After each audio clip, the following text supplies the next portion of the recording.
Hello. आ रहा है क्या?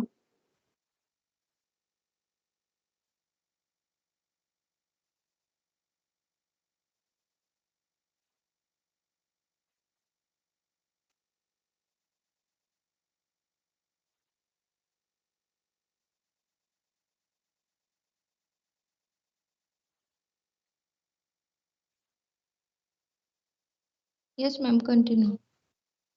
ओके। तो अभी आपके पास ये टेबल है, तो अभी क्वेश्चन इसके ऊपर ही देखते हैं हम लोग। अगर मुझे अभी पूछा कि what is the age of your bank account, जैसे कि आपके पास अकाउंट ओपन डेट है। ओके, तो डेट डिफरेंस में क्या आ जाएगा? डेट डिफरेंस फर्स्ट इंटरवल में कुछ भी ले लो, सपोज वाई वाई ले लो। डेट वन में क्या आ जाएगा? आपकी कुछ भी डेट आ जाएगी। और डेट टू में क्या आ जाएगा? टूडेज डेट, मतलब गेट डेट आ जाएगा। तो आपका क्या आ जाएगा?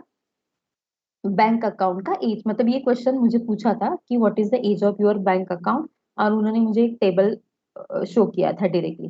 तो आपको ये कुछ ऐसा, मतलब ये टेबल की क्वेरीज नहीं शो करते, खाली मुझे एक लाइक ऐसे जो आउटपुट आ रहा है ना नीचे, जैसे ये मैंने सिलेक्ट किया हुआ आउटपुट है, वो खाली ऐसा शो किया था, मतलब वैल्यू कुछ अलग थे। और डायरेक्टली मुझे पूछा था कि what is the age of your bank account. Okay. तो देखो कि जैसे सिलेक्ट स्टार से भी आप लोग कर सकते हो, नहीं तो मुझे अगर स्पेसिफिक कॉलम चाहिए, मतलब मुझे पूछा था कि मुझे कॉलम नेम चाहिए, अकाउंट नंबर और अकाउंट नेम, ब्रांच वगैरह कुछ भी नहीं चाहिए। तो मतलब पूरा टेबल चाहिए, तो हम लोग क्या करेंगे? सेलेक्ट स्टार यूज करेंगे। और डायरेक्टली अगर आपको पूछा कि अकाउंट नंबर और अकाउंट नेम खाली डिस्प्ले होना चाहिए, और डेट डिफरेंस जो है वो डिस्प्ले होना चाहिए, तो आप लोग क्या करोगे? Select account number, account number,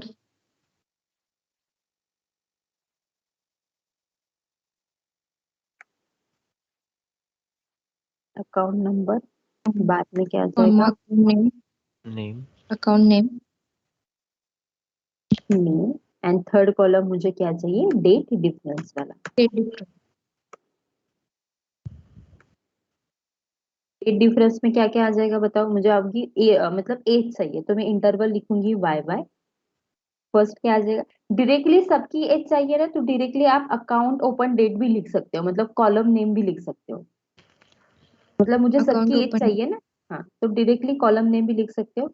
account, open date, account open date, वो भी लिख सकते हो। Comma, get date, yes. Get date.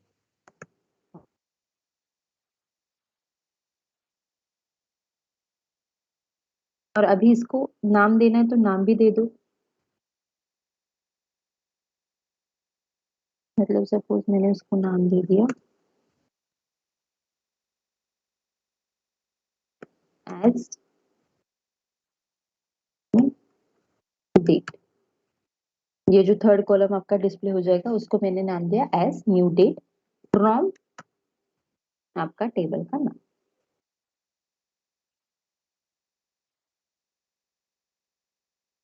Okay, ये हो गया आपकी क्वेरी बेसिक। ये देखो, अकाउंट नंबर शो हो गया, अकाउंट नेम शो हो गया, एंड न्यू डेट करके जो डिफरेंस है वो आपको शो हो गया। मतलब क्या आ गई? मेरी अकाउंट की एज आ गई। वही मैंने यहाँ पे किया होगा तो मंथ वाइज आ जाए, कितने कितने मंथ्स हुए वो ये यहाँ पे जीरो क्यों हुआ है? क्योंकि उनके अकाउंट ओपन डेट 2021 है, इसलिए मैंने यहाँ पे पाई। ओके, समझ में आया सबको? डेट डिफरेंस मतलब क्या है? इसमें आप लोग कुछ भी मतलब टेबल दे देते हैं। यहाँ पे एक ऑप्शन है अकाउंट डिटेल्स रिलेटेड, नहीं तो टेबल दे देंगे, किसी की एज दे देंगे, और डेट डिफरेंस मतलब एज का डिफरेंस पूछ सकते हैं। मतलब कुछ भी ऑपरेशन यहाँ पे परफॉर्म करके देखने के, मतलब डेट डिफरेंस फाइंड आउट करने के लिए बोल सकते हैं। ओके, डेट डिफरेंस समझ में आया सबको? यस। सेकेंड पार्ट जो है मैम एक क्वेश्चन था। हाँ बोलो। फर्स्ट आर्गुमेंट पास नहीं करेंगे तो बाय डिफॉल्ट क्या चीज लाएगा? फर्स्ट आर्ग्यूमेंट मतलब मतलब क्या इंटरवल नहीं मेंशन करोगे? हाँ हाँ। नहीं नहीं, इसके लिए ना 3 आर्ग्यूमेंट्स रिक्वायर ही है। देखो आपने ये मेंशन नहीं किया तो आउटपुट ही नहीं आ जाएगा। डेट डिफरेंस के लिए 3 आर्ग्यूमेंट्स रिक्वायर्ड ही है, ये देखो। Okay okay, thank you ma'am. ये हो गया डेट पार्ट। डेट पार्ट मतलब क्या कि जैसे कि यहाँ पे आपको टेबल से मिल रहा है कि यहाँ पे ओपन डेट है, तो मुझे क्या मिल रहा है कि ये ओपन डेट किस ईयर में है, 2015 में है, 16 में है, 17 में है। कि जैसे कि हम लोग वेयर क्लॉज से भी देख सकते हैं कि मुझे सपोज 21 में जिन्होंने अकाउंट ओपन किया है उनके रिलेटेड इंफॉर्मेशन शो करनी है, तो डायरेक्टली मैं क्या करूंगी, select star from account detail where account open date is equal to 2021। Okay, लेकिन इससे आपका करेक्ट आउटपुट यहाँ पे शो नहीं करता। दिखा तो ये कैसे वर्क होता है। ये जब ये डेट डेटा टाइप आप लोग यूज करोगे ना, तब ये आपका करेक्ट रिजल्ट शो नहीं करता है। Where account open date is equal to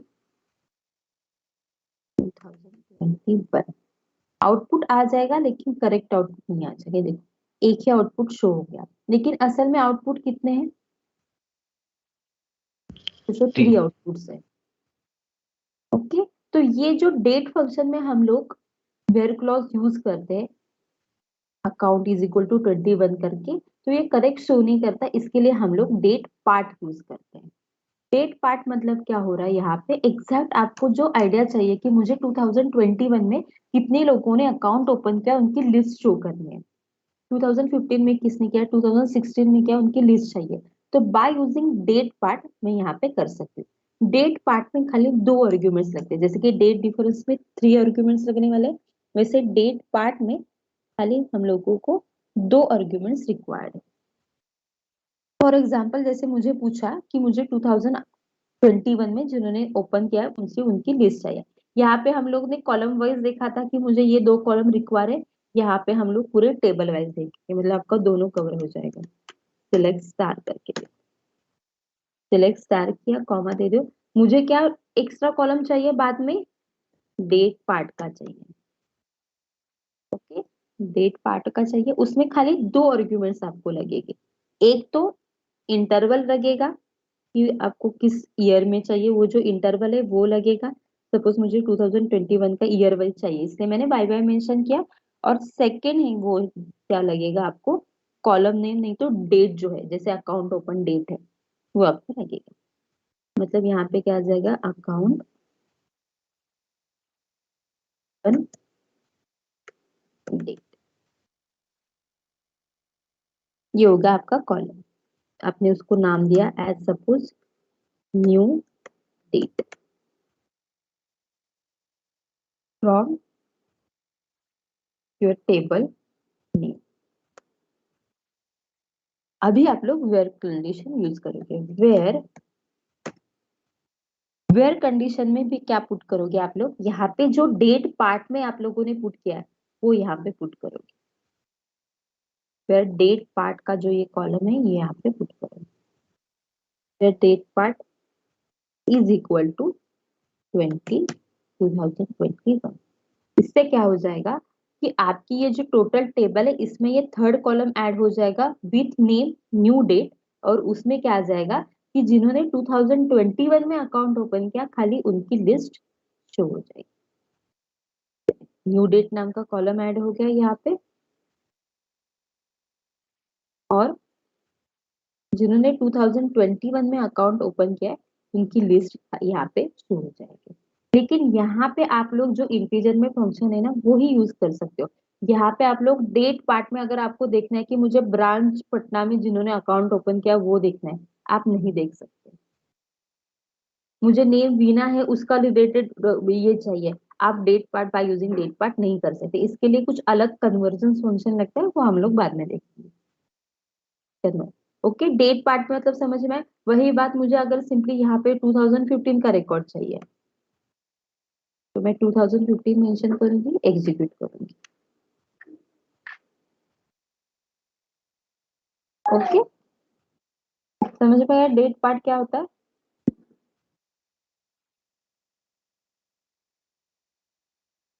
yes ma'am. Yes. और लास्ट जो है वो है डेट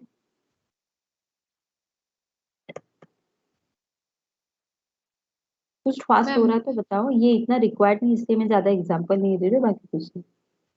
हाँ बोलो। Ma'am select star from account details where date part is equal to 2015, ऐसे लिखा तो भी चलेगा ना? क्या बोलो? Select start from account select detail, star from account details and वो बाकी की सारी क्वेरी वैसी के वैसे। मतलब ये बोल रहे हो क्या? इतना? हाँ अभी जो आपने लिखा है वो। मतलब नहीं ये नहीं, पूरा?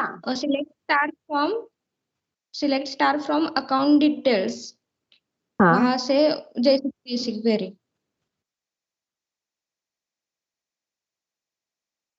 ये वाला बोल रहे हो लास्ट में? हाँ ये देखते हैं क्या होता है।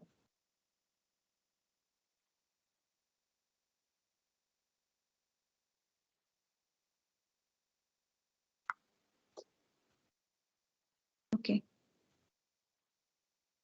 Got it ma'am. खाली क्या हो गया, डिफरेंस समझ में आ जाएगा आपको? क्या डिफरेंस आ गया दोनों में? आपका आउटपुट शो हो गया, लेकिन डिफरेंस क्या आ गया मुझे बताओ। न्यू न्यू कॉलम कॉलम नहीं है। यस, न्यू कॉलम ऐड नहीं हुआ क्योंकि आपने यहाँ पे न्यू कॉलम यहाँ पे मेंशन किया, यहाँ पे कुछ न्यू कॉलम मेंशन नहीं किया।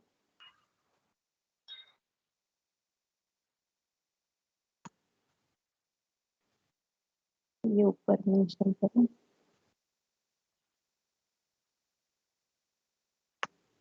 लास्ट वन जो है वो है डेट, डेट ऐड। मतलब क्या कि मुझे करंट डेट में कुछ तो ऐड करके डिस्प्ले करना है। नहीं तो कुछ भी डेट ले लो और उसमें कुछ तो एक स्पेसिफिक इंटरवल ऐड करना है और मुझे डिस्प्ले करना है। By using the date add में कर सकते हो। मतलब क्या, देखो इसके लिए भी 3 आर्ग्यूमेंट्स रिक्वायर्ड है।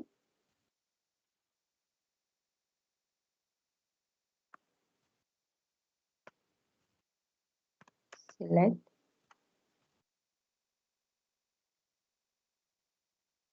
ऐड, यहाँ पे आ जाएगा इंटरवल, वैल्यू और बाद में डेट, नहीं तो कॉलम नेम कुछ भी डेट। मतलब क्या, यहाँ पे देखो इंटरवल मतलब क्या, जैसे कि हम लोगों ने डेट डिफरेंस में देखा कि कौन से इंटरवल में कौन से फॉर्मेट में मुझे चाहिए वो। वैल्यू मतलब क्या कि मुझे कितनी वैल्यू ऐड करके रिजल्ट चाहिए, ये वैल्यू यहाँ पे मेंशन करोगे। और कौन से कॉलम में चाहिए वो यहाँ पे मेंशन करोगे। मतलब क्या मेरे ये हो जाएगा, देखो कि मैंने क्या किया। सिंपल टेबल मतलब सिंपल एग्जांपल सपोज मैंने ले लिया कि सिलेक्ट डेट ऐड, मुझे चाहिए डीडी करो। डीडी मतलब आपका डे ऐड हो गया। मैंने लिखा यहाँ पे 30 और लिखा मैंने यहाँ पे गेट डेट। ओके, मतलब क्या हो जाएगा कि मेरी जो ये गेट डेट है मतलब आज की डेट है, इसमें 30 डेज ऐड करके जो रिजल्ट है वो शो हो जाएगा। ओके, ये देखो आज की तारीख क्या है, 29 नवंबर है। यहाँ पे 29 दिसंबर का आफ्टर एडिंग द 30 डेज जो रिकॉर्ड है यहाँ पे शो हो जाएगा। यहाँ पे कुछ भी इंटरवल ले सकते हो, यहाँ पे मिनट का इंटरवल ले सकते हो, आवर का इंटरवल ले सकते हो, कुछ भी। सपोज मैंने यहाँ पे आवर का इंटरवल ले लिया एच और मैम 30। इस डेट ऐड का पर्पस क्या है? एक मिनट रुको, ये देखो डेट आपकी ऐड हो गई। पर्पस मतलब देखो रियल टाइम में क्या करते हैं कि जैसे कि एक आपका टेलीकॉम का प्रोजेक्ट है कुछ भी है, तो फर्स्ट तो इतना यूज नहीं होता। फर्स्ट जो एक रियल कंडीशन बता रही हूँ, और अगर यूज हुआ भी ना तो जैसे कि सपोज एक पॉलिसी क्रिएट किया हुआ डेटा है आपके पास कि मैंने एक कल के दिन के एक पॉलिसी क्रिएट की, तो मुझे मैंने क्या किया उसको एक 30 डेज पीरियड के लिए कैलकुलेट किया क्योंकि वो 30 डेज में वर्क करनी चाहिए। तो by using the date add, नहीं तो डेट मिनिमम करके हम लोग देख सकते हैं वो एग्जैक्टली 30 डेज पे वर्क कर रही है या नहीं कर रही करके। एक इंटरवल देके हम लोग खाली वैलिडेट कर सकते हैं कि ये पॉलिसी जो है वो एग्जैक्ट डेट पे जो कुछ इंटरवल आपने मेंशन किया उस पीरियड ऑफ इंटरवल में ये वर्क करी या नहीं करी। डायरेक्टली आप एट 30 करके देख सकते हो। वही अगर आपने 31 किया और आपकी वो पॉलिसी शो होगी आपके डेट में, आपके डेटाबेस में, तो ये एरर आ गया ना कि आपने मेंशन किया है डेटाबेस में इंटरवल का इंक्रीज टाइम 30 डेज और वो 31 डेज के बाद भी शो हो रही है, मतलब रिफ्लेक्ट हो रही है। तो ये क्या होता है, मतलब लॉस किसका हो गया, कंपनी का हो गया। मतलब कस्टमर पॉलिसी की मतलब जो पैसे भर रहा है वो 30 डेज के भर रहा है, लेकिन पॉलिसी में रिफ्लेक्ट क्या हो रहा है कि वो 31 डेज के भर रहा है। करेक्ट है। तो ये एक रियल टाइम यूज हो सकता है, लेकिन इतना यूज नहीं होता इसका, ये भी बताती हूँ मैं, इसका इतना यूज नहीं होता। जैसे कि आप लोग यहाँ पे डेट ऐड कर सकते हैं, वैसे माइनस भी कर सकते हैं। सिंपली यहाँ पे माइनस साइन पुट करो। सपोज मैंने मंथली ले लिया, माइनस किया, एग्जीक्यूट किया, ये मंथ 30 मंथ्स माइनस हो गया। ये 2029 सॉरी 2019 का रिकॉर्ड शो हो गया।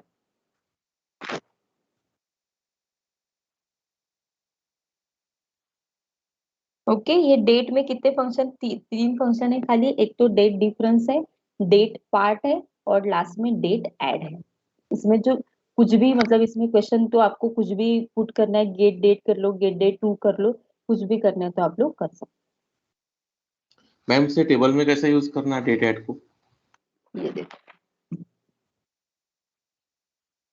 सपोज मैंने क्या किया, सिलेक्ट फ्रॉम,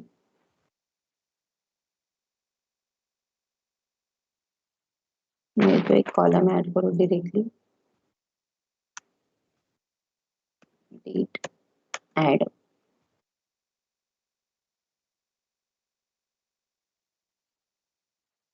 नेम किया, बाद में कॉमन ले लो 30 किया, और यहाँ पे लिख दो अकाउंट ओपन डेट।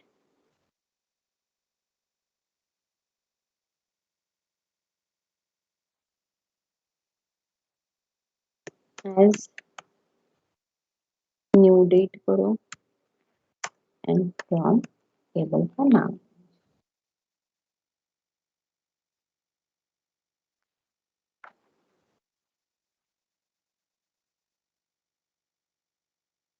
ओके, आपकी न्यू डेट का कॉलम इंसर्ट हो गया। कैसे इंसर्ट हो गया वो, कि आपकी जो ये अकाउंट ओपन डेट है वो 30 मंथ से इंक्रीज होके आ गया। यहाँ पे 2015 है, देखो यहाँ पे 2018 का रिकॉर्ड शो हो गया, मतलब 30 मंथ्स ऐड हो गए आपकी अकाउंट ओपन डेट।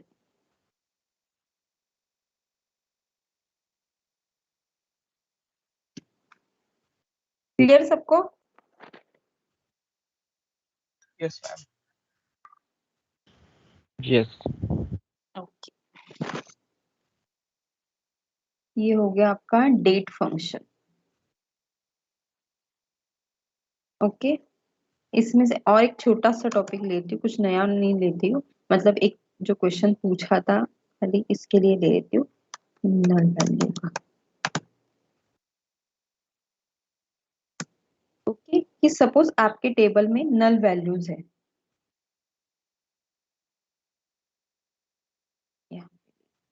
कौन सा पाइथन 21 है, एसक्यूएल।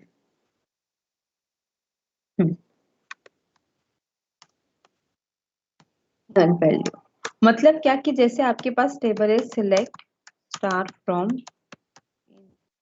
3,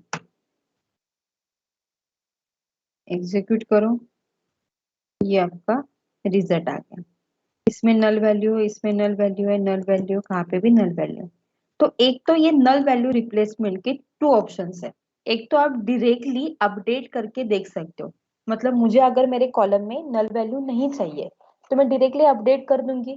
कैसे अपडेट कर दूंगी, क्वेरी बताओ मुझे अपडेट की कोई, तो क्या अपडेट आ जाएगा अपडेट यहाँ पे? Table info 3, update table info 3 set set, जिस भी कॉलम में कॉलम हाँ नेम मतलब सपोज ई डिपार्टमेंट हो तो आप वहां पे इज मेंशन कर इक्वल दोगे, to where suppose where AID is equal to 111, तो आपका वो ई डिपार्टमेंट का जो कॉलम है वहां से नल वैल्यू रिप्लेस हो जाएगी। लेकिन ये जो आप प्रोसेस कर रही है परमानेंटली हो जाएगी आपके टेबल में, करेक्ट है। लेकिन यही आपको पूछ सकते हैं कि मुझे टेम्पररी नल वैल्यू रिप्लेस करके आउटपुट देखना है, जैसे आप लोग सिलेक्ट स्टेटमेंट से यूज करते हो, अरिथमेटिक ऑपरेशन कर लो, कुछ भी करो। हम लोग क्या करते हैं कि सिंपली एक सिलेक्ट स्टेटमेंट करते हैं और एक न्यूली कॉलम इंसर्ट कर देते हैं। ये जो ऑपरेशन हम लोग क्या करते हैं, टेम्पररी ऑपरेशन क्रिएट करते हैं, करेक्ट है। मुझे वैसे भी अगर देखना है तो वो भी मैं देख सकती हूँ। उसके लिए जो ऑप्शन है वो ऑप्शन है इज नल कर। ये कैसे वर्क होता है देखो,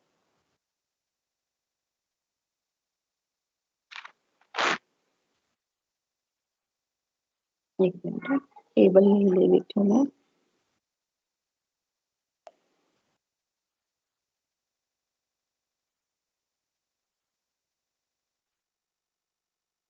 ओके, सपोज मुझे अभी क्या चाहिए, टेबल में सारे टेबल नहीं चाहिए अभी मुझे, जैसे कि सिलेक्ट EID चाहिए, खाली ई नेम चाहिए, और मुझे वो थर्ड जो एक्स्ट्रा कॉलम आप लोग ऐड कर रहे हैं वो मुझे कॉलम चाहिए इज नल वाला। तो आपकी जो ये वैल्यू है वो क्या हो जाएगी, इज नल ब्रैकेट में क्या वैल्यू नल है, जैसे कि ई डिपार्टमेंट की वैल्यू नल है तो यहाँ पे EDEPT करोगे, वही वैल्यू मुझे इंसर्ट करनी है। क्या वैल्यू इंसर्ट करनी है, सपोज मुझे इंसर्ट करनी है वैल्यू ई डिपार्टमेंट पे मैकेनिकल, मैं मेंशन करूंगी यहाँ पे मैकेनिकल। जो न्यूली क्रिएटेड, ये जो थर्ड वाला है ये आपका न्यूली क्रिएटेड कॉलम है, मैं उसको नाम असाइन करूंगी कुछ, तो as new department from info. मतलब क्या हो जाएगा, मेरी जो रिजल्ट आ जाएगी उसमें 3 कॉलम होंगे। फर्स्ट कॉलम EID का होगा, सेकेंड कॉलम ई नेम का होगा, और थर्ड कॉलम क्या हो जाएगा, एज न्यू डिपार्टमेंट करके ऐड हो जाएगा। उसमें जहां जहां नल वैल्यूज है, ये देखो 111 में नल वैल्यूज है, वहां वहां रिफ्लेक्ट होके मैकेनिकल आ जाएगा। ये देखो जहां जहां नल वैल्यूज थे, यहाँ पे 111 में नल वैल्यू थे, मैकेनिकल आ गया, यहाँ पे 1 नल थे, यहाँ पे मैकेनिकल आ गया। लेकिन ये क्या कर रहे हो, आप टेम्पररी ऑपरेशन परफॉर्म कर सकते हैं। ये आपको पूछ सकते हैं कि मुझे अगर नल वैल्यू रिप्लेस करनी है, एक तो परमानेंटली करनी है, नहीं तो टेम्पररी करनी है, तो 2 वेज क्या है। अगर परमानेंटली करनी है तो बाय यूजिंग अपडेट कर सकते हो, वही बात अगर मुझे टेम्पररी करनी है तो बाय यूजिंग इज नल करके आप लोग कर सकते हैं। इसमें और भी बहुत कुछ ऑप्शन है, एक 4-5 वे से हम लोग कर सकते हैं, लेकिन एटलीस्ट आपने एक वे भी बता दिया, it is more than enough. वही बात आप बाद में, मतलब अभी मत प्रैक्टिस करना, बाद में प्रैक्टिस करना, कि जैसे यहाँ पे 2-3 डिफरेंट डिफरेंट नल वैल्यू है, मुझे अलग अलग वैल्यू इंसर्ट करनी है, तो बताओ कैसे इंसर्ट होगा। वेयर कंडीशन यस लगा के। यस, वेयर कंडीशन लगा के आप कौन सी भी वैल्यू वहां पे इंसर्ट कर सकते हैं। ओके, इसमें किसी को डाउट है डेट डिफरेंस में और इस नल में। नल का कुछ ये नहीं है, छोड़ो, एक ही वैल्यू है, ये जस्ट मैंने पढ़ी थी इसलिए मैंने यहाँ पे अभी मेंशन कर दी। डेट डिफरेंस में किसी को डाउट है तो पूछो। नहीं ma'am. Is null and is not null भी है ना मैम? इज नॉट नल मतलब क्या हो जाएगा कि ये बाकी जो वैल्यू है वो आ जाएगी। इज नॉट नल से भी आप लोग कर सकते हो, मतलब जैसे कि मुझे ये करना है, क्या बोलते हैं, नल वैल्यू रिप्लेसमेंट। खाली इज नॉट नल का कोई क्वेश्चन नहीं पूछेगा, लेकिन इज नॉट मतलब नॉट नल मतलब क्या, कि आपकी जो ऑलरेडी असाइन वैल्यू है वो आ जाएगी। नल खाली क्यों पूछेगी, क्योंकि ये वैल्यू नहीं है ना, एक कीवर्ड टाइप है, इसलिए वो खाली नल वैल्यू रिलेटेड क्वेश्चन पूछते हैं कि नल वैल्यू रिप्लेस करनी है, लेकिन नल वैल्यू फाइंड आउट करनी है। जैसे कि आप लोग नल वैल्यू फाइंड आउट करनी है तो क्या करोगे, कि सपोज EID फाइंड आउट करने तो आप लोग directly where EID is equal to 101 करते हो। वही अगर नल चाहिए तो आप लोग क्या करोगे, वेयर EID इज नल करते हो, इज इक्वल टू नहीं करते। इसलिए नल रिलेटेड कोई क्वेश्चन है तो पूछते, नॉट नल रिलेटेड कोई क्वेश्चन नहीं पूछेगा आप।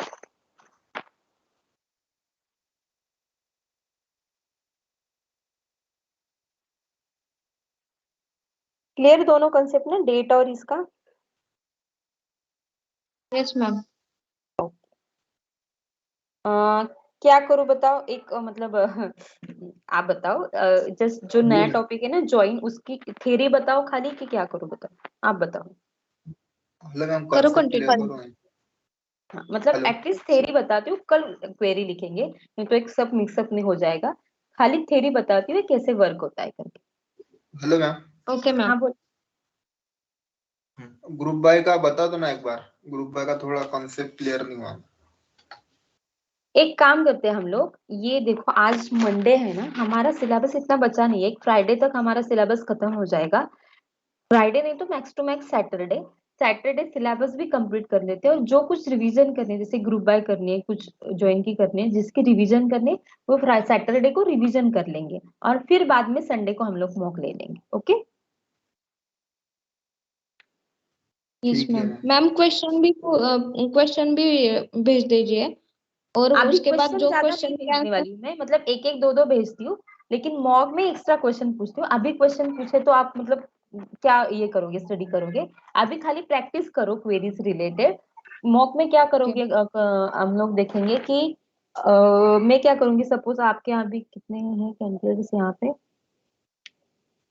एक 83 है, ये 21 22 और 23 मिला के इतने ही है क्या?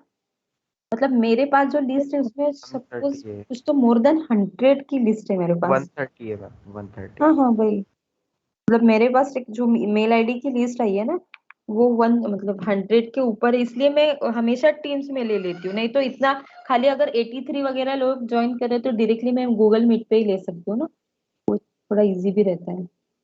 ठीक है, तो मैं क्या करूंगी, मॉक में क्या होगा कि डायरेक्टली सपोज 83 है तो मैं 83 लोगों को क्वेश्चन पूछने वाली हूँ। नॉट कि मेरा टाइम नहीं है तो मैं नहीं पूछूंगी, जिससे जैसे टाइम मिलेगा। किसी को ऑफिस भी है ना तो दूसरे टाइम पे ज्वाइन करके मैं क्वेश्चन पूछने वाली हूँ। तो क्वेश्चन पूछने के बाद, एक तो सपोज आपको क्वेश्चन नहीं भी पूछा, मैंने किसी दूसरे को पूछा, ये सारे क्वेश्चन नोट डाउन कर लो। सपोज ये टोटल मिला के 100 क्वेश्चन हो गए, ये 100 क्वेश्चन नोट डाउन कर लो और बाद में उसका एक नोट में क्वेश्चन बना के, उसका आंसर बना के एक नोटपैड में फाइल क्रिएट करो और मुझे वो सेंड कर दो एटलीस्ट चेक करने के लिए। मतलब किसी को एक क्वेश्चन ये पूछा, दूसरे को ये पूछा, आपको सभी प्रैक्टिस कर सकते हो आप। Yes ma'am. Yes ma'am. Yes फिर ये हो गया, ये मैं बताने वाली थी, हाँ मैं ज्वाइन की कंसेप्ट बता। ये देखो,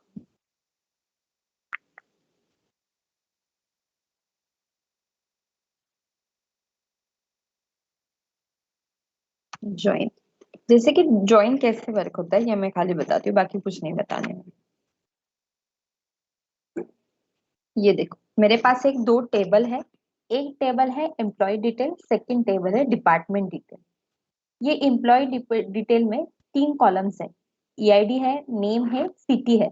तो मुझे अगर डायरेक्टली सिंपल पूछा कि मुझे ऐसा चाहिए कि जो पुणे सिटी में रहता है, तो आपकी क्वेरी क्या होगी कि select star from employ detail where E name is equal to A, नहीं तो ईआईडी इज इक्वल टू 1। मतलब by using simple one table we can get the output. नहीं तो इस टेबल में पूछा कि मुझे ऐसा आईडी चाहिए कि जिसका डिपार्टमेंट ईएनटीसी है, तो आप लोग क्या करोगे, directly select star from department detail where EID is equal to 2। Okay, मतलब यहाँ पे क्या हो रहा है, आपका जो आउटपुट रिक्वायर है बाय यूजिंग सिंगल टेबल आपको वो आउटपुट मिल रहा है। लेकिन वही बात अगर आपको पूछी कि मुझे ऐसा आउटपुट चाहिए कि जो पुणे में रहता है और जिसका डिपार्टमेंट ईएनटीसी है, ओके, तो आप क्या करोगे, मतलब एक तो आपको जो इनपुट लगने वाला है वो टेबल 1 से लगने वाला है और दूसरा जो इनपुट है वो टेबल 2 से लगने वाला है, क्योंकि आपको ई डिपार्टमेंट रिलेटेड भी पूछा है।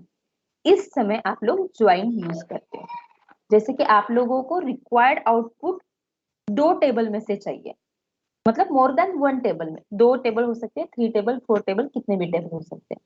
मुझे रिक्वायर्ड आउटपुट जो है वो मोर देन 1 टेबल में से चाहिए, तो मैं यूज करूंगी कि ज्वाइन। उसकी खाली एक ही कंडीशन रहती है कि दोनों टेबल में एटलीस्ट 1 कॉलम सेम है। जैसे कि यहाँ पे ईआईडी है, वैल्यू सेम होना नॉट नेसेसरी। अगर एक भी वैल्यू सेम नहीं हुई, आपने ज्वाइन लगा दिया, आपका आउटपुट ब्लैंक आ जाएगा, क्योंकि इस वैल्यू सेम नहीं है। जो वैल्यू सेम हो जाएगी, यहाँ पे देखो 1 2 3 4 कुछ तो वैल्यू सेम है, खाली 10 की जो वैल्यू है वो सेम नहीं है। तो यहाँ पे आउटपुट जितने जितने वैल्यू सेम है उतना वैल्यू आपको दिखाई दे जाएगा। खाली एक ही कंडीशन क्या है कि आप लोग दोनों टेबल में से एक कॉलम जो है, EID की कॉलम ले लो नहीं तो कौन सी भी कॉलम ले लो, वो एक कॉलम कंबाइन होनी चाहिए, सेम होनी चाहिए। जैसे कि आप लोगों ने सेट ऑपरेटर पढ़ा है, यूनियन पढ़ा है, इंटरसेक्ट पढ़ा है। इंटरसेक्ट से भी क्या हो रहा था कि दो टेबल है, दोनों टेबल में जो कंबाइंड वैल्यू है वो आपको शो कर रहे हैं।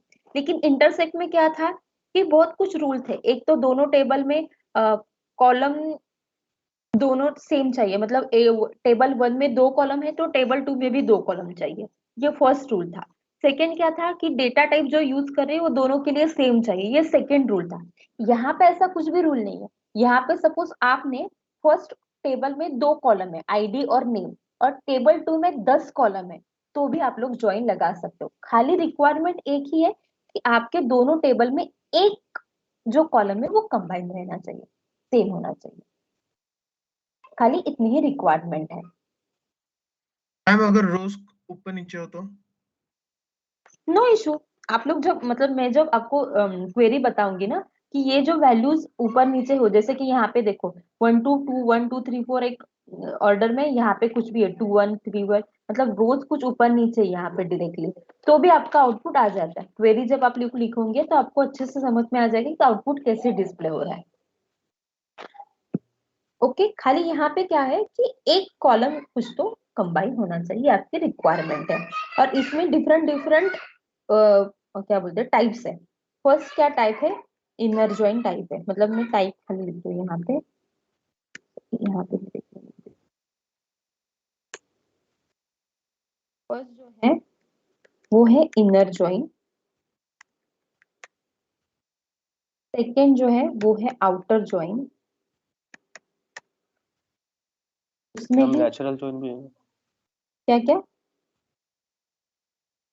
नेचुरल जॉइन भी है ना? नेचुरल जॉइन मतलब ही जॉइन होता है इनर जॉइन, लेकिन आप लोग इनर जॉइन ही बोल दो, नेचुरल जॉइन वगैरह कुछ मत बोलो उसको। ओके। यहाँ पे क्या है,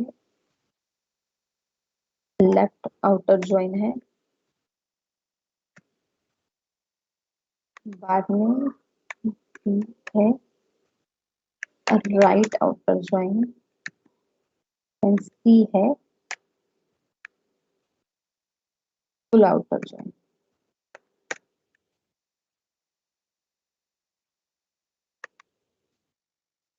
थर्ड वन है यहाँ पे सेल्फ जॉइन, फोर्थ वन है यहाँ पे इक्वली जॉइन,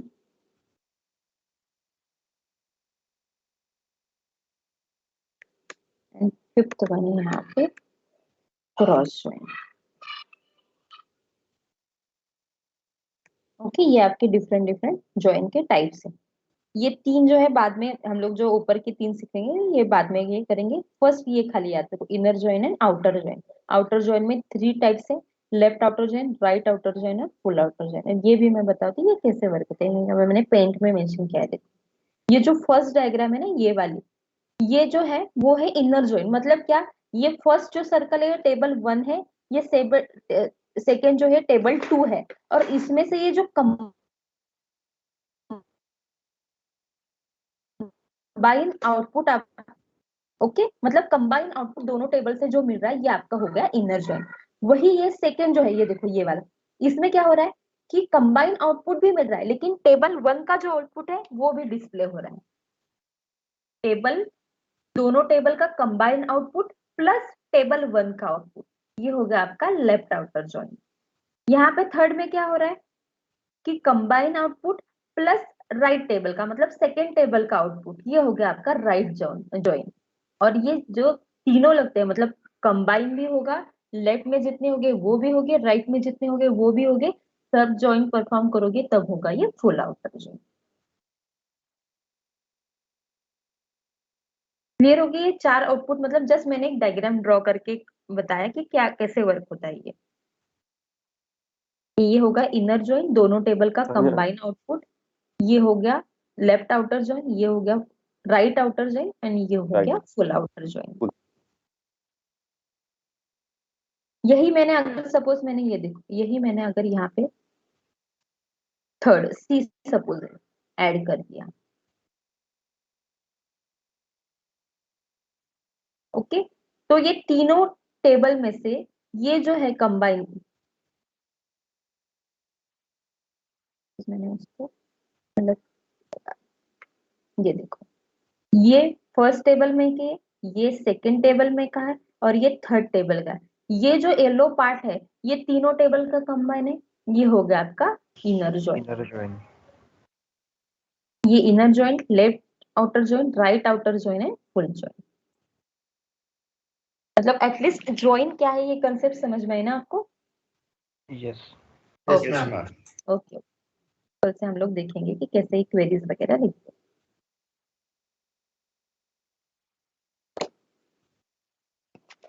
ओके, प्रैक्टिस करो अच्छे से, मॉक संडे को है तो टाइम नहीं मिल रहा, ये नहीं मिल रहा, ये बाद में मत बताओ मुझे, अच्छे से प्रैक्टिस करो। यस।